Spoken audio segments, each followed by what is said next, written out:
c'est l'apôtre Pierre qui avait dit à Jésus, à qui irions-nous? C'est toi qui as les paroles de la vie éternelle. Pourquoi? Parce que Jésus, en étant avec les disciples, la Bible dit dès ce moment-là, ça veut dire que le moment d'avant du ministère de Jésus et le moment-là était devenu différent. Au début, Jésus était apprécié par plusieurs. Jésus a multiplié du pain. Tout le monde était content, on le suivait.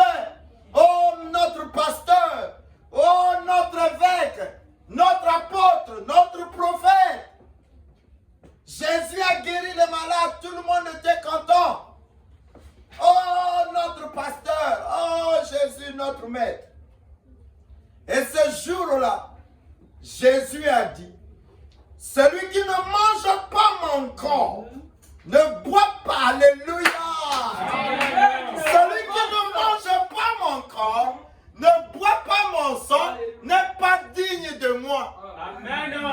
Alors, ceux qui avaient vu le miracle dans la vie de Jésus, ceux qui ont mangé du pain que Jésus a multiplié et du poisson, ce jour-là, ils ont dit, oh, ça, non, nous le pain on peut manger. Les poissons là on peut manger. La guérison, on a besoin de la guérison. Je suis malade, Jésus guéris-moi. J'ai des problèmes, Jésus règle mes problèmes. Amen. Mais manger ton corps, boire ton sang, ainsi qui guérit. Jésus était arrivé à la 3e étape de son ministère. C'est qu'il avait guéri. Il a donné des prophéties. Mais la 3e étape, c'était l'ouverture de la parole. Or, Jean chapitre 1 nous dit quoi? Au commencement était la parole. Et la parole était avec Dieu.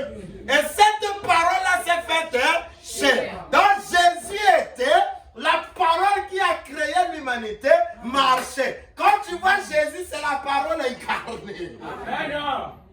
Dans le mystère de la création, tout Dieu, dans ce corps-là, il marchait. Voilà pourquoi il n'y a pas 3 dieux. Il n'y a pas le Père, Fils et Saint-Esprit, non. Il n'y a qu'un seul Dieu manifestant 3 fonctions. Il est Père quand il est dans le mystère de la création, dans la paternité. Il est Fils quand il descend dans la filiation pour se révéler aux humains. Et il prend un corps comme tout le monde. Il commence à marcher. Et il est Saint-Esprit. Quand il monte, il revient pour venir habiter en chacun de nous. Il devient le Saint-Esprit. Il y a combien de dieux? Un seul.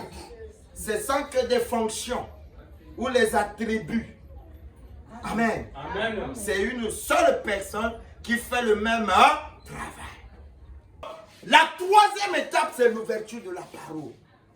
C'est que Dieu doit révéler les mystères du royaume des cieux. Or, les mystères du royaume des cieux, tant que Judas est là, il ne va jamais comprendre ça. Amen.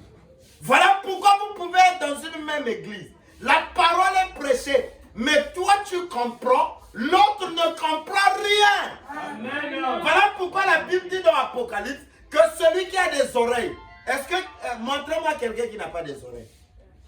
Dieu, quand il a créé tout le monde, nous avons tous des oreilles. Mais comment Dieu peut dire dans l'Apocalypse que celui qui a des oreilles entend ce que l'Esprit dit aux églises?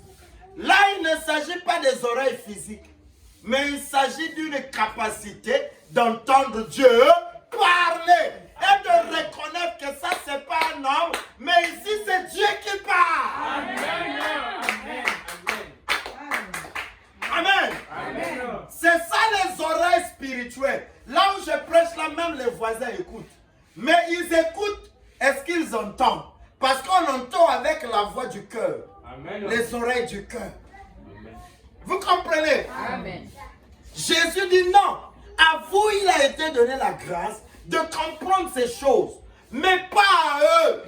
Jésus a dit, tout ce que le Père m'a donné, ils viendront à moi. Maintenant, ce que le Père ne m'a pas donné. S'il dit tout ce que le Père m'a donné, ça veut dire qu'il y a ce que le Père ne lui a pas donné. Voilà pourquoi Judas ne pouvait même pas changer.